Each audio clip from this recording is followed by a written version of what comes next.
अस्सलाम वालेकुम। अबरार रशीद आपकी खिदमत में हाजिर है। और आज तो काफ़ी जैसे कहते हैं ना कि जूसी जूसी, बस यही समझें कि जूसी जूसी किस्म की खबरें हैं। ऐसी खबरें जो आप शायद उनको सुनना चाहते हैं या उन पर तबसरा भी चाहते हैं। मैंने एक इससे पहले वाली वीडियो में मैंने जिक्र किया था कि एक तरफ इमरान खान को खुदा न ख्वास्ता कत्ल करने के मंसूबे की बात की जा रही है और दूसरी जानब वफाकी हुकूमत ख़ास तौर पर वफाकी वज़ीर दाखिला राना सनाउल्लाह इस बात पर बज़िद हैं कि कुछ भी हो जाए इमरान खान को या बकौल उनके इमरान नियाजी को गिरफ्तार ज़रूर किया जाएगा। उन्होंने साबिक़ वज़ीर आज़म के इस्लामाबाद आमद यानी बनी गाला में आमद मुतवक्का आमद के रोशनी में एक ट्वीट किया है जिसमें उन्होंने कहा है कि हम यानी मैं या हम इमरान नियाजी को इस्लामाबाद आमद पर खुश आमदीद कहते हैं। और राना सनाउल्लाह ने आज ही ये भी बयान दिया कि जनाब इमरान खान को वही सिक्योरिटी यानी जो लोग उनकी सिक्योरिटी पर तैनात हैं वही लोग उनको गिरफ्तार करेंगे जिस दिन इमरान खान की ज़मानत एक्सपायर होती है यानी उसकी मियाद ख़त्म होती है, क्योंकि उनके ख़िलाफ़ मुख्तलिफ थानों में मुतअद्दिद मुकदमात दर्ज हैं जिसमें जलाओ घेराव के अलावा बगावत के मुकदमात भी शामिल हैं। अब एक तो बगावत का मुकदमा वो था जिस पर एक खुसूसी कमेटी बनाई गई थी, लेकिन एक ये है आम तौर पर इस तरह के लोगों को उकसाने के हवाले से कुछ मुकदमात पहले से ही दर्ज कर लिए गए हैं। अब सूरत हाल ये है कि क्या इमरान खान अचानक ये ऐलान कर सकते हैं कि उनको वज़ीर आज़म के तौर पर वो सिक्योरिटी दरकार नहीं जो उन्हें फराहम की गई है, वो सिक्योरिटी वापस भेज सकते हैं यानी वफाकी हुकूमत को सिक्योरिटी वापस भेज सकते हैं।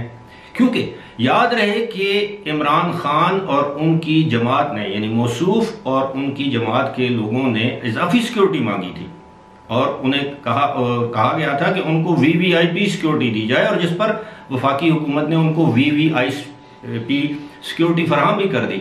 अब जो वीवीआईपी सिक्योरिटी होती है जाहिर है उसमें ज़्यादातर वफाक के इदारे के मुलाजमीन होते हैं, इस्लामाबाद की पुलिस होती है जो वफाक के ज़ेर इंतज़ाम या मातहत है।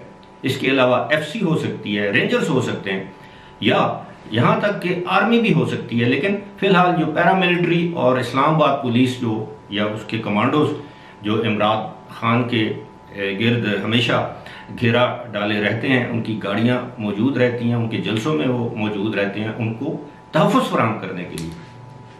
लेकिन राना सनाउल्लाह ने कहा है कि वो यही सिक्योरिटी एहलकार उनको इंतहाई खुश उसलूबी से गिरफ्तार कर लेंगे। अब पता नहीं ये कोई नफसियाती हरबा है राना सनाउल्लाह का मौसूफ के ख़िलाफ़ कि उनको डराया जाए ताकि वो मजबूर हो जाएं कि जी वफाक की सिक्योरिटी मैं वापस करता हूँ, मेरे लिए खैबर पख्तूनख्वा पुलिस की सिक्योरिटी काफ़ी है, मेरे लिए गिलगित बल्तिस्तान की पुलिस की सिक्योरिटी काफ़ी है, वगैरह वगैरह 100 मामलात हो सकते हैं। लेकिन मामला कुछ भी हो, राना सनाउल्लाह बज़िद हैं। अब राना सनाउल्लाह जो हैं वो इंडिपेंडेंटली आज़ादाना तरीके पर खुद से कोई फैसला नहीं कर सकते, न ले सकते हैं। जाहिर है वो वफाकी वज़ीर ज़रूर हैं, वज़ीर दाखिला, लेकिन वो वफाकी काबीना का हिस्सा हैं और वो अक्सर कहते हैं कि उनको अगर वफाकी काबीना इजाज़त दे दे, वफाकी काबीना से मुराद होती है हुकूमत या वज़ीर आज़म उनको हुक्म करेंगे तो वो फिर अपने तौर पर जिस तरह उन्होंने प्लान बना रखा है वो उस पर ज़रूर अमल करेंगे। इससे पहले एक वीडियो मैंने बनाई थी, उसमें कुछ कैमरे की फोकसिंग का कुछ इशू था। वो मेरा ख्याल है मलिक रियाज की साहबजादी और जो उनकी जो वीडियो थी उसमें वो कैमरा कोई आगे पीछे उसका फोकस आगे पीछे हो रहा था, उसके लिए मैं माजरत खा हूँ। बाज़ का ये तकनीकी मसाइल पैदा हो जाते हैं और होते रहते हैं। तो दूसरी बात यह है कि अगर आपको बैकग्राउंड में कोई गूं गूं या इस किस्म की गूंज की आवाज़ सुनाई दे तो वो यूपीएस है, तो लिहाजा इस पर भी आपने घबराना नहीं कि क्योंकि अक्सर यहाँ पर बिजली नहीं होती जिसकी वजह से यूपीएस इस्तेमाल करना पड़ता है। और यूपीएस मैंने अपने इस कमरे या स्टूडियो में रखा हुआ है जिसकी आवाज़ कमरे में आती है क्योंकि कमरा बदकिस्मती से साउंड प्रूफ नहीं है। साउंड प्रूफ हो भी तो यूपीएस की आवाज़ आना एक लाजमी अमर है। खैर, बात हो रही थी राना सनाउल्लाह की, और दूसरी बात यह है कि अब उनको किन किन मुकदमात में, अगर ये भी हो सकता है कि अगर जो राहदारी की ज़मानत आप जिसे कहते हैं, ट्रांजिट बेल आप जिसे कहते हैं, उसका मकसद ये होता है, मैं थोड़ा सा ये वाजे कर दूं, उसका मकसद ये होता है कि जिस थाने, जहां पर जो थाना है जहां आपके मुकदमात दर्ज किए गए हैं, अगर वो थाना इस्लामाबाद के हाई कोर्ट की जुरिस्डिक्शन के दायरा इख्तियार में आता है, तो फिर इमरान खान को इस्लामाबाद हाई कोर्ट रुजू करना पड़ेगा जमानत के लिए, जमानत कबल अज गिरफ्तारी जिसे कहते हैं। अगर वो एफआईआरें पंजाब के शहरों में दर्ज की गई हैं तो फिर आपको जाना पड़ेगा लाहौर हाई कोर्ट। अगर पिंडी में है तो पिंडी बेंच, अगर वो एफआईआर लाहौर में दर्ज हुई है तो फिर लाहौर में, और अगर वो एफआईआर जनूबी पंजाब में दर्ज हुई है तो फिर मुल्तान या भावलपुर बेंच, वहाँ पर ये दरख्वास्तें दायर की जा सकती हैं। ये इस तरह होता है कि आपको टाइम मिल जाए कि आप मुतल्लिका अदालत तक पहुँचकर अपनी ज़मानत कबल से गिरफ्तारी फाइल कर दें। लेकिन पता नहीं अब पाकिस्तान के किन किन हिस्सों में या पंजाब के किन किन हिस्सों में, इस्लामाबाद के कौन कौन से थानों में इनके खिलाफ एफआईआर दर्ज हुई है। लिहाजा इनके लिए आने वाले दिन जो है वो जमानत लेने, करवाने और वकीलों की बहस मुबाहिसे में गुजर जाएंगे। लेकिन जो ही ये सफरी जमानत खत्म होती है तो हुकूमत अगर चाहे, हुकूमत के पास अगर सबूत है, मवाद है, तो हुकूमत क्या कर सकती है, हुकूमत एक नया मुकदमा दर्ज करके उस मुकदमे में उसी सिक्योरिटी को इस्तेमाल कर सकती है जो वफाक के ज़ेर इंतज़ाम है। यानी इस्लामाबाद की अगर पुलिस है तो वह इस्लामाबाद के पुलिस एहलकारों को इस्लामाबाद का आईजी ये हुक्म दे सकता है कि आप इनको फ़लाँ मुकदमे में फौरी तौर पर हिरासत में ले लें।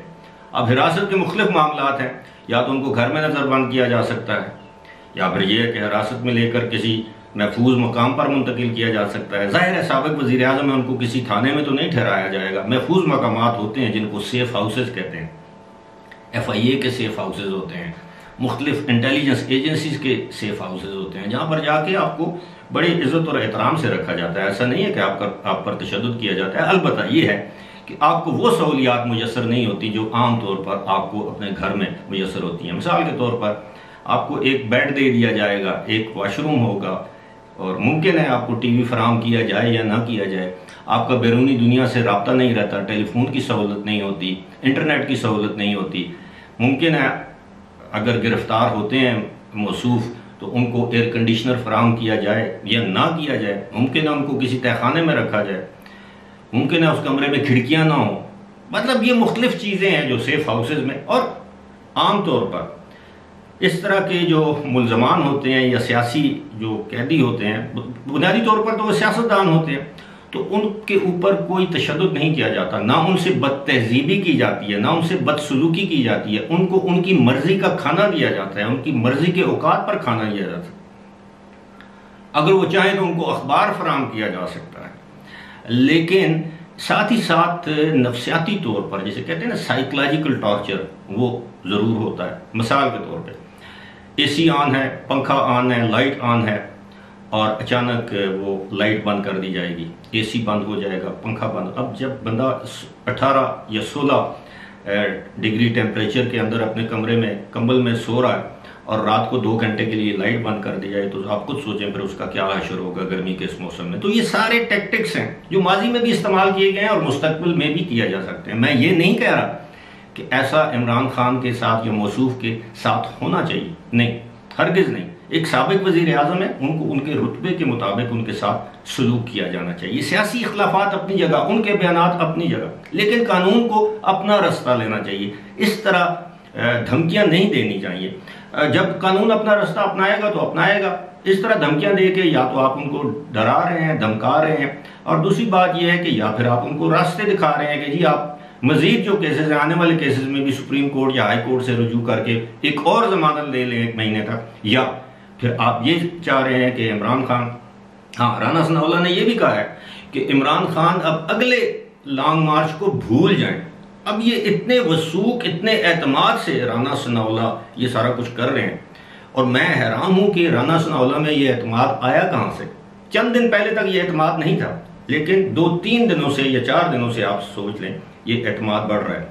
साबिक वज़ीर आज़म शाहिद खाकान अब्बासी ने बरमला एक इंटरव्यू में कहा है कि जी मौजूदा हुकूमत को तमाम सियासी जमातों के साथ राब्ते करने चाहिए। ये नहीं, उनका मतलब ये था। अब दो ही सियासी जमातें हुकूमती इत्तेहाद से बाहर हैं, एक मुस्लिम लीग काफ यानी चौधरी परवेज़ इलाही ग्रुप, दूसरा ये PTI और तीसरी शायद वो GDA। तो उन्होंने कहा है कि जी इनको एंगेज करना चाहिए, इनको वसी तर कौमी मवाद के लिए आपस में बैठना चाहिए। इस तरह की बातें उन्होंने की हैं, लेकिन राना सनाउल्लाह ने कहा है कि जी अब क्या हम जाके उनके पाँव पकड़ें, ऐसा तो नहीं हो सकता।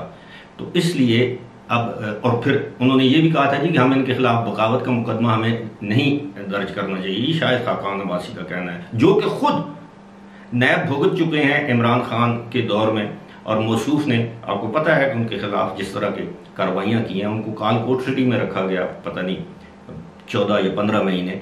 तो वो शख्स ये कह रहा है कि उनके खिलाफ इस तरह के मुकदमात नहीं होने चाहिए। हाँ, अगर कोई करप्शन है, कोई इस तरह की। और एक चीज़ और आपने नोटिस की होगी, जब से ये मामला चल रहा है ना कि जी न्यूट्रल्स, आपको न्यूट्रल्स नहीं होना चाहिए, आपको अल्लाह माफ़ नहीं करेगा, पाकिस्तान की मईशत डूब रही है, अल्लाह ना करे पाकिस्तान की फौज तबाह हो जाएगी, अल्लाह ना करे पाकिस्तान के 3 टुकड़े हो जाएंगे, अल्लाह ना करे पाकिस्तान का एटमी प्रोग्राम रोल बैक हो जाएगा, ब्ला ब्ला ब्ला, ये सारी चीज़ें आपने देखा है कि वो जो मौज़ूआत थे या जो इश्यूज थे, तोशा खाना, फराह गोगी, बुशरा बीबी, ये सारे जो मामला, corruption, commission, ring road scandal, फलान ये वो सारे दब कर रह गए। अब टेलीविजन स्क्रीनों पर, टॉक शोज में आप एक ही इशू देखते हैं, ये इमरान खान के जलसे, इमरान खान के बयानात और उन पर बहस मुबाहिसा। मेरा ख्याल है ये भी PTI को सूट करता है, शायद इसी वजह से अब वो तवज्जो हटा रहे हैं। लेकिन साथ ही साथ जिस तरह ऑडियो लीक्स हो रही हैं या ऑडियो कॉल्स जो हैं वो सामने आ रही हैं,